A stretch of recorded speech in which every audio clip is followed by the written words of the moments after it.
Recording চালু করছি আলহামদুলিল্লাহ। ফৌজদারি কার্যবিধি 1898 সালের 160 নম্বর ধারা থেকে আলোচনা করব। কিছু সামনে অল্প অল্প করে যাব। আমাদের সামনে আর ধারা আছে মাত্র 30টি, পড়ার মতো, প্রশ্ন আসার মতো। তাহলে 150 কথা বলছিলাম, 100 পৃষ্ঠে শেষ। আর যারা এএসআই বা এবি এবং এটিএসআই স্যাররা আছেন, এদের জন্য আর আছে মাত্র 20টি। তাহলে খুবই কম, লাগে থাকেন, শেষ হয়ে যাবে ইনশাল্লাহ, সবই সম্ভব হবে। শুধু আপনার চেষ্টা আর আমাদের চেষ্টা থাকলে, এই যে 9-10 জন 11 জন করে জয়েন থাকেন। আর ক্লাসে আল্লাহ দিলে পারে সবাই ইউটিউব দেখে, দেখছি যারা থাকে না এদের ইউটিউব দেখায় সুযোগ। তাহলে শুরু করলাম। দীপঙ্কর স্যার আসছে আমাদের মাঝে। সিএমপির 2-3 জন আছে। তারপরে নীলফামারী এমপি, গোপালগঞ্জ কোটালীপাড়া থানা, তারপরে যশোর জেলা। যাক আলহামদুলিল্লাহ, শুরু করলাম। পুলিশ 160 দ্বারা ফৌজদারি কার্যবিধির 160, 60, 61, 160, 161, 162, 63 পড়াইছিলাম। তাও একটা হালকা আলোচনা করে সামনে যাই। তাহলে পুরাতনটা একটু রিভিশন হবে। 160, পুলিশ অফিসার সাক্ষী তলব করার ক্ষমতা। তাহলে পুলিশ অফিসার কখন সাক্ষী তলব করে? কোনো ঘটনা, কোনো বিষয় বা কোনো পরিস্থিতি সম্পর্কে যখন কোনো ব্যক্তি অবগত আছে, জানে, দেখছে বা উপস্থিত ছিলেন, ওই ঘটনা সম্পর্কে জানার জন্য তদন্তকারী অফিসার, মামলার তদন্তকারী অফিসার, থানার ভারপ্রাপ্ত কর্মকর্তা যিনি তদন্তের দায়িত্বে থাকেন, তাকে উক্ত ব্যক্তিকে সশরীরে আসার জন্য তলব করতে পারেন বা লিখিত আদেশ দেয়, উক্ত ব্যক্তি সশরীরে পুলিশ অফিসারের সামনে উপস্থিত হয়। তাহলে পুলিশ অফিসার সাক্ষী তলব করে কারণটা কি? কারণ তো আছেই। যে বিষয়টা ওই তদন্তকারী অফিসার তদন্ত করতেছেন বা থানার ভারপ্রাপ্ত তদন্ত করুক, তদন্ত করাকালীন সময় যদি জানতে পারেন বা বুঝতে পারেন যে ঘটনা বা পরিস্থিতি সম্পর্কে কোনো ব্যক্তি অবগত আছে, উক্ত ব্যক্তিকে পুলিশ অফিসারের সামনে হাজির হওয়ার জন্য পুলিশ অফিসার একটা লিখিত নোটিশ দেয় বা আদেশ জারি করে। এই আদেশ তার নিজ থানা এলাকায় হতে পারে, অপর থানা এলাকা হতে পারে। তিনি এই আদেশ পাওয়ার পরে সশরীরে পুলিশ অফিসার বা যে তদন্তকারী অফিসার তার সামনে হাজির হবেন বা উপস্থিত হবেন। 160, 161 কি বলছে? আজকে হালকা করে বলবো। 161 বলছে পুলিশ কর্তৃক সাক্ষীর সাক্ষ্য গ্রহণ। এই যে 160 দ্বারায় পুলিশ অফিসারের সামনে উক্ত ব্যক্তি হাজির হলো, 161 দ্বারায় পুলিশ অফিসার সাক্ষ্য গ্রহণ করলো। 161 রাখে কি বলছে? পুলিশ অফিসারের সামনে উপস্থিত হয়ে উক্ত ব্যক্তি ওই ঘটনা সম্পর্কে তিনি কতটুকু দেখছিলেন, কি জানেন, তিনি উপস্থিত থেকে কি ওই বিষয় সম্পর্কে উনি বক্তব্য পেশ করবেন, ওই বিষয় সম্পর্কে উনি বিবৃতি পেশ করবেন। এরপরে 161(2) পুলিশ অফিসার কি করবেন? 161(2) পুলিশ অফিসার তাকে প্রশ্ন করবেন এবং এই প্রশ্নের উত্তর দিতে উক্ত ব্যক্তি বাধ্য। যদি আমাকে তলব করে, আমি রিজাউল ওই তদন্তকারী পুলিশ অফিসারের নিকট সমস্ত প্রশ্নের উত্তর দিতেই বাধ্য।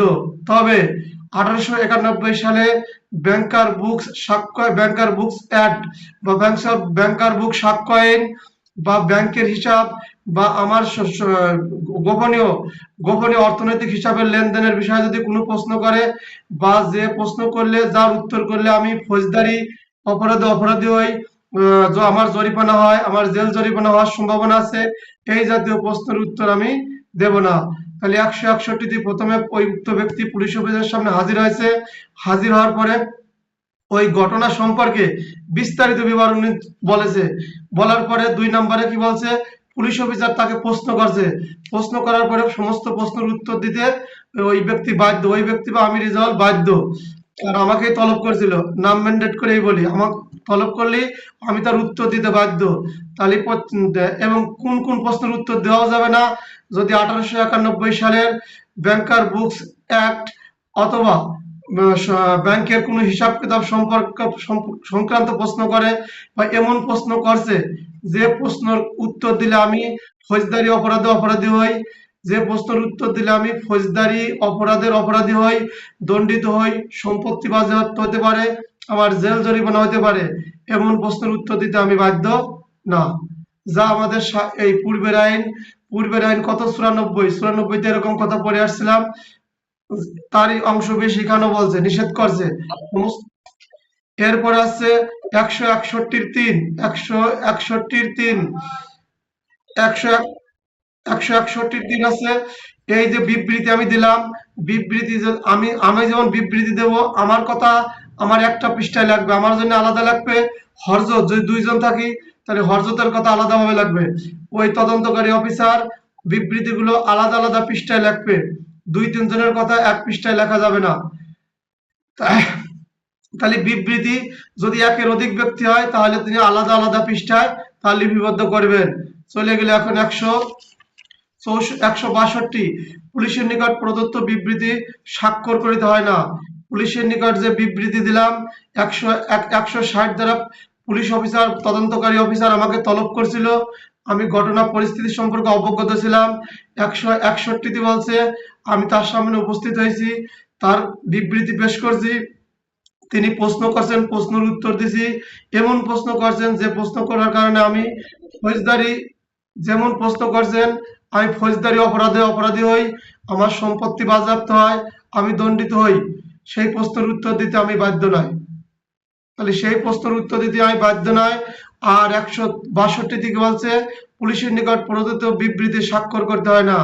এই যে এত সময় বলে পুলিশ অফিসার আমাকে ডাকিয়ে নিয়ে আসছে, আমার নিকট থেকে বিবৃতি নেছে, একের অধিক লোকের থেকে আলাদা আলাদা বিবৃতি নেছে, এতে সমস্যা নাই, প্রশ্নের উত্তরও করছি, কিন্তু আমি যত কিছুই করলাম এই বিবৃতিতে আমি স্বাক্ষর করবার পারবো না। কারণ পুলিশ অফিসার সাক্ষ্য আইনের 24 দ্বারা স্বীকৃত পুলিশ অফিসার সাক্ষ্য আইনে বলা আছে কখনোই স্বীকারোক্তি লিপিবদ্ধ করতে পারে না। আর আমি যে বিবৃতি দিলাম এটাতে স্বাক্ষর করে তাহলে স্বীকারোক্তি হয়ে যায়, পুলিশ অফিসারের কাছে কখনোই স্বীকারোক্তি দেওয়া যাবে না। আর 100 সাক্ষ্য আইনের 145, আমি যে বিবৃতি দিলাম এটা যখন মামলা হবে, এটা যখন সওয়াল জবাব হবে, যখন বিচার সাক্ষী গ্রহণ করা হবে, আমি যে বিবৃতি পুলিশ অফিসারকে এখন দিলাম, ওই যখন পরবর্তীতে আদালতে সাক্ষ্য গ্রহণ করার সময় আমি আবার পরবর্তী আদালতে যা বিবৃতি দেব, ওই বিবৃতি আর এই পুলিশের বিবৃতির সাথে মিল না হলে তাহলে আদালত বৈরিতা প্রদর্শন করে, তখন ঝামেলা সৃষ্টি হয়, কথার সাথে কথার মিল থাকে না, তখন আদালত বৈরিতা প্রদর্শন করে। সাক্ষ্য আইন যখন পড়াবো 145 সম্পর্কে ব্যাপক বলবো। তাহলে মূল কথা হলো পুলিশ অফিসার 162 মূল কথা হলো পুলিশ অফিসারের নিকট যে বিবৃতি, এই বিবৃতি কখনো স্বাক্ষর করা লাগবে না, পুলিশ অফিসার স্বাক্ষর নিতে পারবে না। এরপরে 163 কি বলছে, সাক্ষ্য আইনের 24 বলছে ভয় ভীতি প্রলোভন দেখা আদালত স্বীকারোক্তি নেয় না, ওইটা যদি ভয় ভীতি প্রলোভন দেখা নেয় ওইটা অপ্রাসঙ্গিক হয়। তাহলে এখানে কি বলছে, ভয় ভীতি প্রলোভন দেখা, যদি কোনো ব্যক্তি কোনো অপরাধ সম্পর্কে বা কোনো স্বেচ্ছায় স্বাধীনভাবে কোনো স্বীকারোক্তি দিতে চায়, আমি একটা খুন করি, চুরি করি, ডাকাতি করি, একটা অপরাধ করছি, তদন্ত চলাকালীন সময় আমি যে স্বেচ্ছায় ম্যাজিস্ট্রেটের নিকট বিবৃতি বা স্বীকারোক্তি দিতে চাই, এই কাজে পুলিশ অফিসার কোনো বাধা দেবে না বা অন্য কোনো ব্যক্তি নিরুৎসাহিত করবে না আমারে।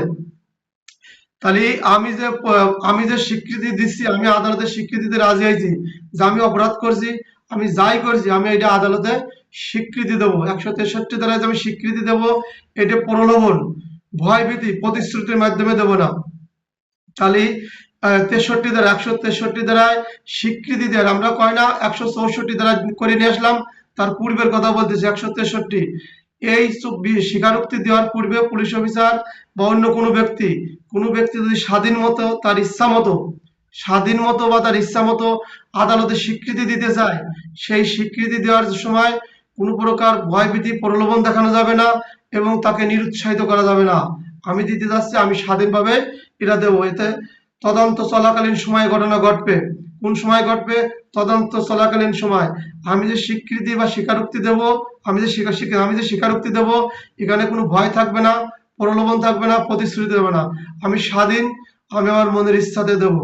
তারপরে কি বলছে, পুলিশ অফিসার এই কাজে বাধা দেবে না বা নিরুৎসাহিত করবে না। 163 দ্বারা আরো সুন্দর করে কিরকম বা ছোট্ট করে আস্তে ধীরে বলি, যখন কোনো ব্যক্তি এটা অন্যায় করে, সাধারণত অন্যায় করে আসামিরাই করে না, এই আসামি করার পরে যখন তদন্ত চলমান থাকাকালীন আমি বললাম যে ঠিক আছে, দেখবেন পুলিশ অফিসার ধরে নিয়ে আসে, আমলযোগ্য অপরাধ করলে বা কোনো অপরাধ সংগঠন হলে পুলিশ অফিসার ধরে নিয়ে আসলো থানায়, নিয়ে আসার পরে যাই করে সে আইনের ভাষায় যেটা বলছে তাই বললাম ঠিক আছে, আদালতে আমি স্বীকারোক্তি দেবো, আমার যখন অন্যায় করছি আমি দেবো।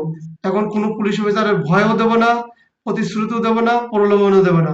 আমি স্বাধীন ইচ্ছা মতো আদালতে নিয়ে চলেন, আমি ম্যাজিস্ট্রেটের সাথে কথা বলবো, ম্যাজিস্ট্রেটের কাছে আমি বিবৃতি দেবো, স্বীকারোক্তি। তাহলে 154তে মামলা রুজু করছিলাম, 155 হলে কি আমলের অযোগ্য মামলা করছিলাম, 156 তদন্ত করছিলাম, 157 আমলের অযোগ্য অপরাধের কি করছিলাম, সন্দেহের ক্ষেত্রে যে পদ্ধতি সেটা করছিলাম। তারপরে 160 হচ্ছে পুলিশ অফিসার সাক্ষী তলব করছিল, 161 হলো পুলিশ অফিসার সাক্ষীদের বিবৃতি লিপিবদ্ধ করছিল, 162 হলে যে বিবৃতি স্বাক্ষর নেয় নাই, 163 কি করলাম, এখন আমি স্বীকারোক্তি দেওয়ার জন্য প্রস্তুত। আমি শেষ চাই, এখন চলেন আদালতে ম্যাজিস্ট্রেটের কাছে 164 করে নিয়ে আসি। থানার অফিসার এখন আমার নিয়ে কোথায় চলে গেলে, আদালতে চলে যায়। চলেন আদালতে, এখন এখন 164 করবো। খেয়াল করবেন, বিবৃতি বা স্বীকারোক্তি লিপিবদ্ধ করার ক্ষমতা, এই বিবৃতি স্বীকারোক্তি কিরা লিপিবদ্ধ করবে, মেট্রোপলিটন ম্যাজিস্ট্রেট বা প্রথম শ্রেণীর ম্যাজিস্ট্রেট। তাহলে এই বিবৃতি কিরা লিপিবদ্ধ করবে, মেট্রোপলিটন ম্যাজিস্ট্রেট, প্রথম শ্রেণীর ম্যাজিস্ট্রেট, সরকার কর্তৃক ক্ষমতাপ্রাপ্ত দ্বিতীয় শ্রেণীর ম্যাজিস্ট্রেট। তাহলে কয়জন করলো, মেট্রোপলিটন ম্যাজিস্ট্রেট, প্রথম শ্রেণীর ম্যাজিস্ট্রেট, সরকারের নিকট থেকে ক্ষমতাপ্রাপ্ত দ্বিতীয় শ্রেণীর ম্যাজিস্ট্রেট। কোনো ক্রমেই পুলিশ অফিসারের নিকট স্বীকারোক্তি দেওয়া যাবে না। মনে রাখবেন, কোনো ক্রমেই কখনোই পুলিশ অফিসারের নিকট স্বীকারোক্তি দেওয়া যাবে না। খালি এখন আদালতে গেছি, আদালতে নিয়ে গেল পুলিশ, এএসআই বা এসআই নিয়ে যায় না গাড়িতে করে, খেয়াল করেন, তাহলে সহজ হবে না। এখন আমি আদালতে যখন গেলাম, তখন এই আমার এই স্বীকারোক্তি নেওয়ার জন্য মেট্রোপলিটন ম্যাজিস্ট্রেট, প্রথম শ্রেণীর ম্যাজিস্ট্রেট অথবা সরকারের নিকট ক্ষমতাপ্রাপ্ত দ্বিতীয় শ্রেণীর ম্যাজিস্ট্রেটের কাছে গেলাম, যে কোনো একজন। আচ্ছা, কিন্তু পুলিশ অফিসার যতই থাকুক, পুলিশের এসপি, ডিআইজি, আইজি, তার কাছে আমি এই স্বীকারোক্তি দেব না, এবং তারাও স্বীকারোক্তি লিপিবদ্ধ করবে না।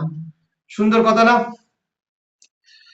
এই এই স্বীকারোক্তি কখন দেব, এই স্বীকারোক্তি যখন মামলা তদন্ত ও আদালত যখন অনুসন্ধান বা বিচারের পূর্বেই। তাহলে এই স্বীকারোক্তি কখন দেব, মামলা তদন্ত চলাকালীন, অনুসন্ধান বা বিচারের পূর্বেই এই স্বীকারোক্তি দেব। খেয়াল করবেন, সবাই খেয়াল করবেন, সবাই আমরা পুলিশ দেখবেন, আসামি যখন ধরে নিয়ে যাওয়ার 164 করে নিয়ে আসে, তাহলে কি তদন্ত কিন্তু চলমান আছে, তখন আছে না, বিচার এবং অনুসন্ধান করার পূর্বেই এই স্বীকারোক্তি লিপিবদ্ধ আছে। কিরা কিরা লিপিবদ্ধ করতেছে, মেট্রোপলিটন ম্যাজিস্ট্রেট, প্রথম শ্রেণীর ম্যাজিস্ট্রেট, আর সরকারের নিকট থেকে ক্ষমতাপ্রাপ্ত দ্বিতীয় শ্রেণীর ম্যাজিস্ট্রেট। এই এই এই এই স্বীকারোক্তি কোন পর্যন্ত লিপিবদ্ধ করছে, তদন্ত চলাকালীন সময়, অনুসন্ধান বা বিচারের পূর্বেই। আমরা কিন্তু তদন্ত করছিলাম সংজ্ঞায়, অনুসন্ধান বিচারও করছিলাম। তাহলে তদন্ত পুলিশ করে, অনুসন্ধান আর বিচার করে আদালত। এরপর আছে 164(2), 164(2) কি বলছে, এই স্বীকারোক্তি যখন আমি ম্যাজিস্ট্রেটের কাছে চলে গেছি, রুমের ভিতর ধরেন, আমি এখন ওই যে কোন একজন ম্যাজিস্ট্রেটের সামনে উপস্থিত হলাম, আমি তো দেব, আমি রেজাল্ট যখন দেব, এখন ম্যাজিস্ট্রেটের সামনে গেলাম। 164(2), এই এই ম্যাজিস্ট্রেট কি করছে, এই ঘটনার পরিপ্রেক্ষিতে যেরকম উনি সেই রকম, যেরকম মনে করেন উনি আর যেমন খেয়াল খুশি সেই রকম 364 ফৌজদারি কার্যবিধি 364 এই স্বীকারোক্তি লিপিবদ্ধ করার পদ্ধতির কথা বলছে। এই পদ্ধতি অনুসরণ করে উনি আমার স্বীকারোক্তি লিপিবদ্ধ করবেন। তাহলে 364 পদ্ধতি অনুসরণ করে এখন ম্যাজিস্ট্রেটের কাছে কিন্তু আমি উপস্থিত আছি। এক এলো আমার কিরা কিরা নেবে, তার সেই জাতীয় একজন ওখানে আছে। এখন হলো কি, আমার এই বিবৃতি উনি কিভাবে নেবে, পরিস্থিতি, ওই যে তখন কি ধরনের পরিস্থিতি, ঘটনা সম্পর্কে অনুসন্ধান বা ওনার কার্যক্রম কি, 364 ধারার বিধান মতে আমার এই স্বীকারোক্তি লিপিবদ্ধ করবে। এইবার চলে আসেন 164(3), এই স্বীকারোক্তি লিপিবদ্ধ করার পূর্বে ওই ম্যাজিস্ট্রেট আমারে প্রশ্ন করে, কি কি প্রশ্ন করে খেয়াল করেন। 164 ওই যে স্বীকারোক্তি যখন লিপিবদ্ধ করবে, 164(3) কি বলছে খেয়াল করবেন। ওই ম্যাজিস্ট্রেট আমারে জিজ্ঞাসা করছে, রিজাউল তুমি স্বীকারোক্তি দিতে বাধ্য না। তাহলে কি বলছে, রিজাউল তুমি স্বীকারোক্তি দিতে বাধ্য না, তুমি যে স্বীকারোক্তি দিচ্ছ এই স্বীকারোক্তি তোমার বিরুদ্ধে ব্যবহার হবে। তাহলে রিজাউল তুমি স্বীকারোক্তি, হ্যাঁ আছে, ধন্যবাদ। তাহলে তাহলে কি বলছে, যে আমি যে স্বীকারোক্তি দিতে আসছি এই স্বীকারোক্তি দিতে আমি বাধ্য না। এই স্বীকারোক্তি কিন্তু রেজাল্ট তোমার বিরুদ্ধে ব্যবহার হবে, তোমার জেল জরিমানা হবে, তোমার সম্পত্তি বাজেয়াপ্ত হবে, তোমার মৃত্যু, এমনকি মৃত্যুদণ্ড হতে পারে। তাহলে কি বলছে, আমি আদালতে যখন গেলাম, আদালত আমার কাছে, আমি প্রথম শ্রেণী ম্যাজিস্ট্রেট, মেট্রোপলিটন ম্যাজিস্ট্রেট, সরকার দ্বিতীয় শ্রেণীর ক্ষমতা সম্পন্ন ম্যাজিস্ট্রেটের নিকট যখন এই বিবৃতি দিতে গেলাম, উনি তখন তার ইচ্ছা স্বাধীন ঘটনা পরিপ্রেক্ষিতে যেরকম সেই রকম পরিবেশ নিয়ে 364 ধারার বিধান মতো আমার এই বিবৃতি লিপিবদ্ধ করবে। এবং 164 কি বলছে, ম্যাজিস্ট্রেট পরিষ্কার করে আবার বলতেছে, রিজাউল তুমি এই স্বীকারোক্তি দিতে বাধ্য না, এই স্বীকারোক্তি যদি দাও তোমার বিরুদ্ধে ব্যবহার হবে, তোমার জেল জরিমানা হবে, সম্পত্তি বাজেয়াপ্ত হবে। তুমি কি কোন প্রকার প্রলোভন, প্রতিশ্রুতি, ভীতি, ভয় ভীতির কারণে স্বীকারোক্তি দিচ্ছ? আমি এই কথা সমস্ত শোনার পরে বললাম, না আদালত, মহামান্য আদালত, আমি নিজের ইচ্ছায় স্বাধীন ইচ্ছা মতো আসছি, আমি কারোর ভয় ভীতি প্রলোভনের কারণে আসি নাই। আমি জানিয়ে স্বীকারোক্তি দিলে আমার জেল জরিমানা হবে, আমি সব জানি শুনেই আসছি, আমি যে ঘটনা ঘটাইছি সেইটাই আমি বলবো। তখন আদালত কি বললো, 3 ঘন্টা আমার স্থির হতে বললো, যে 3 ঘন্টা পরে আপনার এই স্বীকারোক্তি লিপিবদ্ধ করবো। এর ভিতর আপনি ঠান্ডা ব্রেনে নির্ভয় একখানে বসে থাকেন। 3 ঘন্টা পরে আদালত আমার কাছে আবার জিজ্ঞাসা করলো, একটা ফর্ম দিল, এবার ফর্ম দিয়ে বললো, আমি রিজাউল, আপনি রিজাউল, আমি রিজাউলকে বুঝাইছি যে এই স্বীকারোক্তি দিতে রিজাউল বাধ্য না, এই স্বীকারোক্তি দিলে রিজাউলের বিরুদ্ধে ব্যবহার হবে, এই স্বীকারোক্তির কারণে রিজাউলের জেল জরিমানা হবে, সম্পত্তি বাজেয়াপ্ত হবে, এমনকি রিজাউলের মৃত্যুদণ্ড ঘটতে পারে। রিজাউল বুঝে শুনে এই স্বীকারোক্তি দিচ্ছে বলে উনি একটা আমি স্বাক্ষর করব এবং উনি স্বাক্ষর করে নেবে। তাহলে কি আদালতের ধরা থাকলো? এই যে পুলিশ সাথে করে নিয়ে গেলো, অনেকে বলে যে পুলিশ মারি ধরে নিয়েছে, না, আদালতে যাওয়ার পরেও ম্যাজিস্ট্রেট তার কার্যক্রম করছে, অতএব ওখানে প্রশ্ন করার কোনো সুযোগ নাই। তাহলে 164 কি বলছে, আবারও বলি, 164 হচ্ছে বিবৃতি বা স্বীকারোক্তি লিপিবদ্ধ করার ক্ষমতা। এখন আরো সংক্ষেপে বলি, বিবৃতি আর স্বীকারোক্তি হলো কি 164, 164, ইংরেজি গুলি সবাই ভালো বুঝবেন। 164 করে নিয়ে আসলাম, আজ রিজাউলি ধরে নিয়ে গেছিলাম, 164 করলাম। 164 কিভাবে করে, আমাকে তো ধরলো, আমার নামে যে মামলা হয়েছে, আমি স্বেচ্ছায় 163 স্বেচ্ছায় স্বীকারোক্তি দিতে চাইছিলাম স্বাধীনভাবে।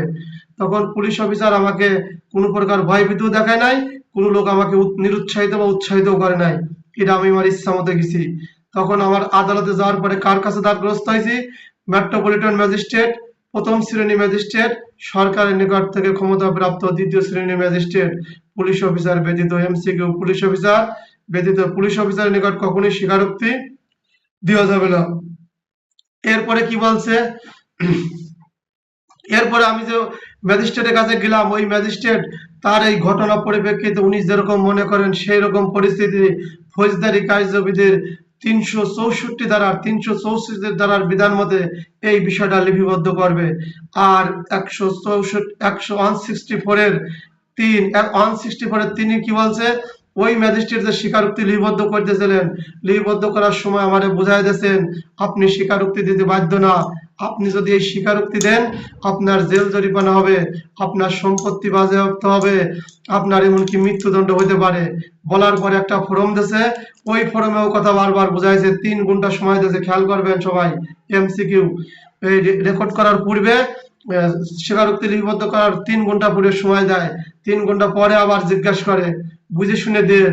এরপর আমি বুঝে শুনাই, আমি বললাম আমি স্বেচ্ছায় কোনো ভয় ভীতি প্রলোভন ছাড়াই আপনার সামনে দ্বারা স্বীকারোক্তি দিচ্ছি। স্বীকারোক্তি মানে দোষ স্বীকার করে নেওয়া।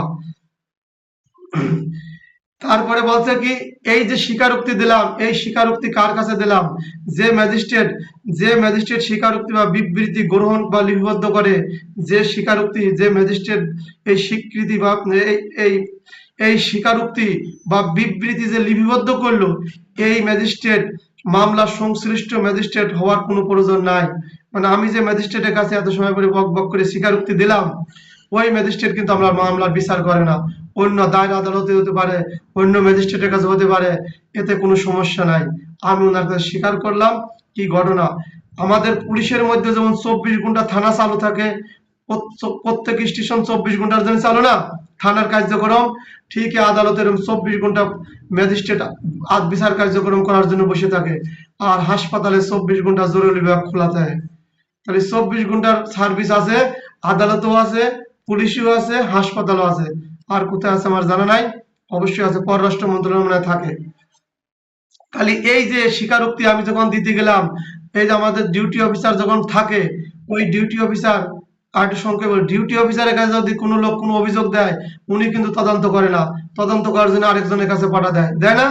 ঠিক এরকম এত সময় যাই বিবৃতি দিলাম, চিফ মেট্রোপলিটন ম্যাজিস্ট্রেট, প্রথম শ্রেণীর ম্যাজিস্ট্রেট, সরকারের নিকট ক্ষমতাপ্রাপ্ত দ্বিতীয় শ্রেণীর ম্যাজিস্ট্রেট, এই ম্যাজিস্ট্রেট যে বিচার করবে এমন কোনো বিধান নাই।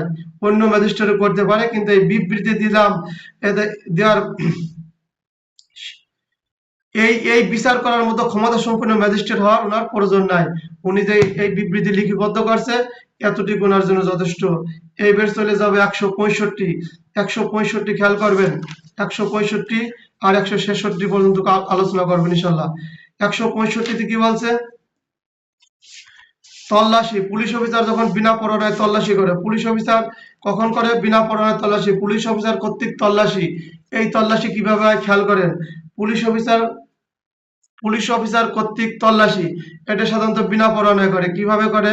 থানার ভারপ্রাপ্ত কর্মকর্তা, যিনি থানার ভারপ্রাপ্ত কর্মকর্তা বা অপরাধ তদন্ত করে বা মামলা যিনি তদন্ত করেন, এই অফিসার। তাহলে কি থানার ভারপ্রাপ্ত কর্মকর্তা বা পুলিশ অফিসার তদন্তের জন্য ক্ষমতাবান, আইনানুগভাবে যিনি ক্ষমতাবান, এইরকম ব্যক্তি যদি তার নিকট বিশ্বাস হয় বা বিশ্বাস করার কোনো কারণ থাকে, কোনো মালামাল, কোনো বস্তু দ্রব্য এমন কোথাও আছে এই অপরাধের সাথে জড়িত আছে, এমন কোথাও আছে এই অপরাধের সাথে কোনো মালামাল, বস্তু বা দ্রব্য জড়িত আছে, তা উদ্ধার করার জন্য, ওই আলামত যাতে নষ্ট না হয়, সরে না যায়, তা হেফাজতে নেওয়ার জন্য থানার ভারপ্রাপ্ত কর্মকর্তা বা ওই তদন্তকারী পুলিশ অফিসার থানা এলাকার মধ্যে, তার থানা এলাকায়, নিজ থানা এলাকার মধ্যে 165 হলো 165 হলো নিজ থানা এলাকার মধ্যে। তাহলে কি বলছে? 165 হচ্ছে নিজ থানা এলাকার মধ্যে। তাহলে ওই বস্তু দ্রব্য বা আলামত উদ্ধার করার জন্য তিনি যে কোনো সময় যে কোনো স্থানে তল্লাশি কার্যক্রম করবেন, তল্লাশি কার্যক্রম করবেন। এই তল্লাশি কার্যক্রম যে তিনি বিনা পরোয়ানায় করবেন, তার কারণ লিপিবদ্ধ করে তিনি জেনারেল ডায়েরিতে নথিভুক্ত করবেন। এই তল্লাশি কার্যক্রম করার পূর্বে তিনি তার কারণ লিপিবদ্ধ করে নেবেন, যে আমি এই কারণে এই তল্লাশি কার্যক্রম করি। তাহলে তল্লাশি কার্যক্রম কখন কিটা করে? থানার ভারপ্রাপ্ত অফিসার, পুলিশ অফিসার তদন্তের সময় যুক্তিসঙ্গত কারণ বিশ্বাস করেন যে কোনো অপরাধ সম্পর্কে তদন্তর ক্ষমতাপ্রাপ্ত কোনো অফিসার অফিসার কোন অফিসার প্রয়োজনীয় মালামাল, কোন দ্রব্য, কোন বস্তু, প্রয়োজনীয় কোন বস্তু, দ্রব্য, তা হয়তুক বিলম্ব না করে যদি বিলম্ব করে, দেরি করে, যদি তল্লাশি পরোয়ানা আনতে যায়, তাহলে কি হবে? দেরি হয়ে যাবে না? তল্লাশি পরোয়ানা যাতে আদালতে যেতে হবে, লিখিত দিতে হবে, দেরি হতে পারে। এর মধ্যে ওই বস্তু, দ্রব্য বা ওই মালামাল সরায় ফেলতে পারে, নষ্ট করে ফেলতে পারে, বা পুড়ায় দিল, নদীতে ভাসায় দিল, তখন আর খুঁজে পাওয়া যাবে না। এই ক্ষেত্রে পুলিশ অফিসার কি করে? থানার ভারপ্রাপ্ত কর্মকর্তা অথবা তদন্তকারী পুলিশ অফিসার, থানার ভারপ্রাপ্ত কর্মকর্তা, তদন্তকারী পুলিশ অফিসার যদি তার বিশ্বাসের কারণ হয় যে এই অপরাধের সাথে কোনো কিছু জড়িত আছে, তা উদ্ধার করার জন্য তার কারণ লিপিবদ্ধ করে তার নিজ থানা এলাকায় তিনি যে কার্যক্রম করেন বা যে বস্তু উদ্ধার করার জন্য কার্যক্রম করেন, ওটাকে বিনা তল্লাশি পরোয়ানায় পুলিশের কার্যক্রম করে তল্লাশি করতে পারেন। তাহলে কোনো তল্লাশি পরোয়ানার আর দরকার হবে না। 165(2) কি বলছে? 165(2) বলছে এই যে তল্লাশি কার্যক্রম থানার ভারপ্রাপ্ত কর্মকর্তা বা তদন্তকারী অফিসার করলো, এরা যেই করুক, থানার ভারপ্রাপ্ত অফিসার হোক আর তদন্তকারী অফিসার হোক, ওই তল্লাশি কার্যক্রম করার সময় উনি নিজে যেন উপস্থিত থাকে, এই তল্লাশি কার্যক্রম করবেন। তাহলে তল্লাশি কার্যক্রম করার সময় পুলিশ অফিসার যখন বিনা তল্লাশি পরোয়ানায় তল্লাশি কার্যক্রম করে, তখন ওই স্থানে কে উপস্থিত থাকবেন? হয় তদন্তকারী অফিসার থাকবেন যিনি তদন্ত করবেন, আর না থানার ভারপ্রাপ্ত কর্মকর্তা, উনি তদন্ত করবেন। যে করবেন তিনি উপস্থিত থাকবেন। এমসিকিউ। তাহলে কি এটাও কাকে উপস্থিত থাকার কথা? যিনি তদন্তের জন্য ক্ষমতাবান, যিনি তদন্ত করাচ্ছেন, তিনি এই তল্লাশি কার্যক্রমে উপস্থিত থাকবেন। তাহলে 166(2) যে ব্যক্তি, যে অফিসার এই তল্লাশি করবে, তিনি উপস্থিত থাকবে। কথাগুলো সুন্দর না? তাহলে প্রথম হলো যে তার থানা এলাকার মধ্যে যদি কোনো থানার ভারপ্রাপ্ত বা তদন্তকারী অফিসার কোনো তদন্তের প্রয়োজনে বা এমন কোনো বিশ্বাস থাকে কোনো বস্তু দ্রব্য আলামত উদ্ধার করা হয়, তার কারণ লিপিবদ্ধ করে তার থানা এলাকার মধ্যে তল্লাশি পরোয়ানা ছাড়াই তিনি তল্লাশি কার্যক্রম করবেন, সমস্যা নেই, করেন। 2 বলছে আপনি তল্লাশি করেন ঠিক আছে, কিন্তু আপনি উপস্থিত থাকবেন, আপনি উপস্থিত থেকে তল্লাশি। কার কথা বলছে? যিনি তল্লাশির জন্য তদন্ত করতেছিলেন অপরাধ সম্পর্কে, অথবা থানার ভারপ্রাপ্ত কর্মকর্তা তদন্ত করতেছিলেন, এই যে 2 জনের যে কোনো যে করবে তিনি উপস্থিত থাকবে। এমসিকিউ এরকম, এর বসে কঠিন কিছু এমসিকিউ না, খেয়াল করবেন খালি। তবে শর্ত থাকে যে খেয়াল করবেন, তবে শর্ত থাকে যে 1891 সালের তবে শর্ত থাকে যে 1891 সালের ব্যাংকার বুক অ্যাক্ট বা ব্যাংকার বুক সাক্ষ্য আইন অনুসারে যদি এই তল্লাশি কার্যক্রম করার সময় কোনো ব্যাংকের কোনো হিসাব কিতাব হয়, কোনো চেক হয়, তাহলে এই তল্লাশি কার্যক্রম এই পুলিশ অফিসার করবে না, তল্লাশি পরোয়ানা ছাড়া করা যাবে না। 94 পড়ছিলাম। তাহলে কি কইছে? এই তল্লাশি কার্যক্রম যদি পুলিশ অফিসার যখন করতে গেছে, 94 কথা খেয়াল করবেন, তার মতো হুবহু করা। এই তল্লাশি আপনি যতই করেন বিনা পরোয়ানায় তল্লাশির ক্ষমতা দিয়েছে, কিন্তু খেয়াল রাখবেন 1891 সালের ব্যাংকার বুক সাক্ষ্য আইনে আপনাকে নিষেধ করে দিয়েছে, যদি ব্যাংকের বিষয় হয়, গোপনে টাকা অর্থনৈতিক লেনদেনের বিষয় হয়, আমার ব্যক্তিগত চেকের বিষয় হয় যা ব্যাংকের সাথে জড়িত, এই বিষয়ে আপনি হস্তক্ষেপ করবেন না। আপনি পুলিশ অফিসার আছেন, নীরব থাকুন ওইখানে। এরপরে 165 খেয়াল করেন, 165(2) এই যে তল্লাশি কার্যক্রম যতই করেন, খুব খেয়াল করবেন, তল্লাশি কার্যক্রম যতই করবেন, এটা ফৌজদারি কার্যবিধির 102 আর 103 ধারার বিধান মতোই পরিচালিত হবে, পিআরবি 280 বিধান মতোই পরিচালিত হবে। তাহলে বিনা তল্লাশি পরোয়ানায় পুলিশ অফিসার যখন তল্লাশি করবে 165-তে, এই তল্লাশি কার্যক্রম ফৌজদারি কার্যবিধির 102 এবং 103 পুলিশ প্রবিধানের 280 বিধি অনুসরণ করে তল্লাশি কার্যক্রম করবে। এরপরে তিনি কি বলছে খেয়াল করবেন, তিনি ডায়লগ খুব মজাদার আছে। এই যে থানার ভারপ্রাপ্ত কর্মকর্তা সব তদন্তের কাজ তার দায়িত্ব, কিন্তু উনি কি বললেন, উনি ব্যস্ততার কারণে, উনি ডিউটি বেশি থাকার কারণে, অন্যান্য মামলার তদন্ত থাকার কারণে অন্য কোনো অফিসারকে দিয়ে এই তদন্ত কার্যক্রম, তাই পৃষ্ঠা অঙ্কন করে দেবেন বা লিখে দেবেন তিনি কেন এই তদন্ত করতে পারবেন না, তার কারণ লিপিবদ্ধ করে অন্য অফিসারকে তদন্তের ভার দেবেন। এই তদন্তের ভার পাওয়ার পরে ওই অফিসারের কাজ কি, ওই অফিসার তদন্ত করার সময় যদি কোনো বস্তু দ্রব্য উদ্ধার করার প্রয়োজন হয়, তার নিজ থানা এলাকায় 165(3) খেয়াল করেন, ঠিক একই কথা, একেও যেরকম, এখানে শুধু ব্যক্তি চেঞ্জ হয়েছে, ব্যক্তিরা চেঞ্জ কি হয়েছে, কিরকম, থানার ভারপ্রাপ্ত কর্মকর্তা তদন্তকারী অফিসার যে তদন্ত করে, ওনার ব্যস্ততা থাকতে পারে, ওনার কাজ কাম থাকতে পারে না, উনি অনেক দায়িত্বশীল লোক, একটা থানার অনেক দায়িত্ব, তখন উনি এই তদন্ত না করে তার অধস্তনকে তদন্তের দায়িত্ব দেয়। এই অধস্তন পুলিশ অফিসার তদন্ত করার সময় যখন যদি তার ওই বস্তু দ্রব্য বা এমন কোনো বিশ্বাসের কারণ থাকে যে আলামত আছে তা উদ্ধার করার দরকার, তাহলে উনি তার বিনা তল্লাশি পরোয়ানায় ফৌজদারি কার্যবিধির 165(1) যেরকম করছে, ঠিক 103 ওই রকম বিনা তল্লাশি পরোয়ানায় তল্লাশি কার্যক্রম পরিচালনা করবেন। এইবার তাহলে তিনের কথা হলো 165(1) মতোই, যেটা থানার ভারপ্রাপ্ত কর্মকর্তা তদন্ত করে। আর টোটাল 165 টোটাল যে 5টা কথা আমি বলবো, 5টা কথা কোনদিন আসে না, শুধু এমসিকিউ আর বোঝার জন্য। যদি মেলা কিছু পড়ি তাহলে সহজে 2-3 লাইন লেখা যাবে না। আমি বক বক করতেছি, আপনি শুনবেন, আপনারা শুনবেন, তারপরে বুঝবেন যে আমরা মেলা কথা আছে, মেলা কথা থেকে বইটা পড়বেন, এমনি মুখস্থ করবেন না, এটা কোনদিন মুখস্থ করে লেখা যায় না, খালি গল্পের মতো। তাহলে 165 কি বলছে, তিনি বলছেন অন্য অফিসার 165 দিনেও এই তদন্ত কার্যক্রম তল্লাশি কার্যক্রম সব ফৌজদারি কার্যবিধি 102 আর 3 ধারার বিধান মতোই পরিচালিত হবে।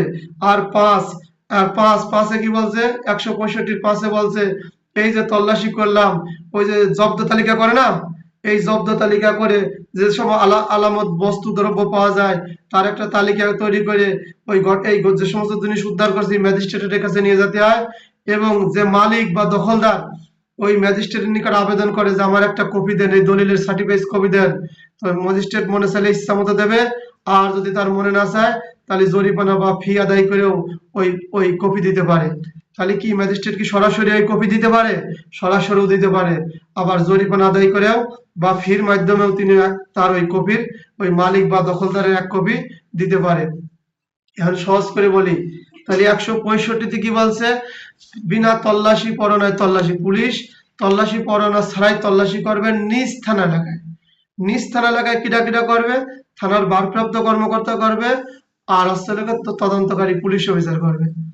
যে বিষয়ের জন্য তদন্ত করতেছে, তদন্ত করতে যা দেখছে যে কোনো বস্তু দ্রব্য মালামালের সাথে জড়িত, তার বিশ্বাস হচ্ছে সেই জিনিসটা যেখানে আছে সেটা উদ্ধার করতে হবে, সেটা আটক বা হেফাজতে নিতে হবে। তাহলে কি করবে? এখন যদি আদালতে যায়, এর অনুমতি আনতে যায়, তল্লাশি পরোয়ানা নিয়ে করে দেখা গেল ওই অস্ত্র থাক বা গোলা বারুদ থাক বা আলামত থাক নষ্ট হয়ে যাবে, সরায় ফেলবে, তাহলে এই জিনিসটা আর পাওয়া যাবে না। তখন এই পুলিশ অফিসার কি করে? ওর কারণ লিপিবদ্ধ করে বিনা তল্লাশি পরোয়ানায় তল্লাশি কার্যক্রম করে। 165(1) 165(2) কি বলছে? 165(2) বলছে এই তল্লাশি যে করছে, এই তল্লাশি করার সময় তদন্তকারী অফিসার যে তিনি বা থানার ভারপ্রাপ্ত কর্মকর্তা যেন স্বয়ং উপস্থিত থাকে, ওনার উপস্থিতি যেন এই কার্যক্রম হয়। 103 কি বলছে? 165(3) বলছে এই তদন্তকারী কার্যক্রম, এই তদন্তর কার্যক্রম যখন থানার ভারপ্রাপ্ত কর্মকর্তা না করে তার অপর কোনো অফিসার দ্বারা করায়, ঠিক ওই অফিসার যখন তদন্ত কার্যক্রম করতে যায় ঠিক একই ক্ষমতা প্রয়োগ করতে পারে। যদি ওই তদন্ত করার সময় বস্তু দ্রব্য আলামত বা কোনো মালামালের দরকার হয় বা বিশ্বাস করে আছে, সেটা উদ্ধার করার জন্য উনি বিনা তল্লাশি পরোয়ানায় তল্লাশি কার্যক্রম করবে। 103 165(3) 165(4) কি বলছে? এই তল্লাশি কার্যক্রম ফৌজদারি কার্যবিধির 102 এবং 3 ধারার বিধান মতোই পরিচালিত হবে। আর 208 PRB 280, পুলিশ প্রবিধান 280। আর 5 নম্বর কি বলছে? এই তল্লাশি করার সময় যে বস্তু দ্রব্য মালামাল যাই কিছু বলছে, ওই যে 103 যেমন মালামালের লেবেল টেবেল লাগানো, ঠিক তল্লাশি করার সময় তো কাজটা ওখানে করে ফেলছে। এবং এইটা করার পরে নিকটস্থ ম্যাজিস্ট্রেট, ক্ষমতাপ্রাপ্ত নিকটস্থ ম্যাজিস্ট্রেট নিকট প্রেরণ করবেন। এবং তল্লাশিকৃত স্থানের মালিক বা দখলদার যদি দখলদার আবেদন যদি করে, তাহলে একটা নকল পাবে। ওই যে একটা নকল, সেই নকল পাবে, এটা ম্যাজিস্ট্রেট প্রদান করবেন। এই ম্যাজিস্ট্রেট এটা স্বেচ্ছাও দিতে পারে। আবার যদি ম্যাজিস্ট্রেট মনে করে এর জন্য বিনামূল্যে দেওয়া যাবে না, এর মূল্য দিতে হবে, তাহলে মূল্য দিয়ে তিনি নিয়ে নেবেন। তাহলে সহজ না? সহজ আছে, কিন্তু এত কিছু লেখা লাগবে না। MCQ যেমন আছে ইয়াসমিনা বা হজরত, দীপঙ্কর স্যার, জয়, তারপরে আসলে এদের জন্য আছে MCQ, খেয়াল করবেন। আর তহিদ স্যাররা খালি মূল কথাগুলো খেয়াল করবেন। অনেক কিছু বলে লোকমান স্যার আছেন, খালি খেয়াল করবেন, ওইটুক লিখে দিলেই হবে। মূল কথা হলো পুলিশ অফিসার যখন বিনা তল্লাশি পরোয়ানায় তল্লাশি কার্যক্রম করে, ওইখান থেকে আমি বললাম যেটুকু আপনার মনে থাকবে ওইটুকু লিখবেন আর মূল বই পড়বেন, প্রশ্ন পড়ে ইনশাল্লাহ। এবার হলো 166 অন্য থানায় চলে যাব। 166 কি বলছে? ফৌজদারি কার্যবিধি 1898 সালের 166 দ্বারা থানার ভারপ্রাপ্ত অফিসার যখন অপরের দ্বারা তল্লাশি পরোয়ানা দেওয়াইতে পারেন। শিরোনাম কি বলতে, আমি শিরোনাম দিয়ে বলি। থানার ভারপ্রাপ্ত অফিসার যখন অপরের দ্বারা তল্লাশি পরোয়ানা দেওয়াইতে পারেন, এইগুলো হচ্ছে কি এক থানার অফিসার অপর থানা, মানে এখন নিজ থানায় আমরা তল্লাশি আর করবো না। দেখি কি বলে আইনি কি বলছে। 166 খেয়াল করবেন। 166 থানার ভারপ্রাপ্ত কর্মকর্তা ইন্সপেক্টর পদের নিচে না। থানার ভারপ্রাপ্ত কর্মকর্তা ইন্সপেক্টর তদন্তও থাকে, ইন্সপেক্টর অপারেশনও থাকে। তাহলে থানার ভারপ্রাপ্ত কর্মকর্তা আর ইন্সপেক্টর পদের নিচে নাই এমন পুলিশ অফিসার তার নিজ থানা এলাকায় 165 যেমন তদন্ত করতেন, ঠিক ওই রকম অন্য অন্য অন্য থানা এলাকায় তিনি তদন্ত করার জন্য করে দেওয়ার জন্য তদন্ত করেছে তল্লাশি করে দেওয়ার জন্য আবেদন করতে পারেন। তিনি আবেদন করতে পারেন কার কাছে? ওই থানা, যে থানায় বরাবর পাঠাচ্ছে, আবেদন করতে পারেন যে আমার একটা তল্লাশি করে দেন। তাহলে থানার ভারপ্রাপ্ত অফিসার ইন্সপেক্টর পদের নির্মনায় এমন তদন্তকারী পুলিশ তার নিজ থানায় যেরূপ ঘটনা তল্লাশি করিতে পারেন, ঠিক অপর থানায় অপর থানায় ভিন্ন জেলার থানার ভারপ্রাপ্ত অফিসার দ্বারাও স্থান তল্লাশি করাতে পারেন।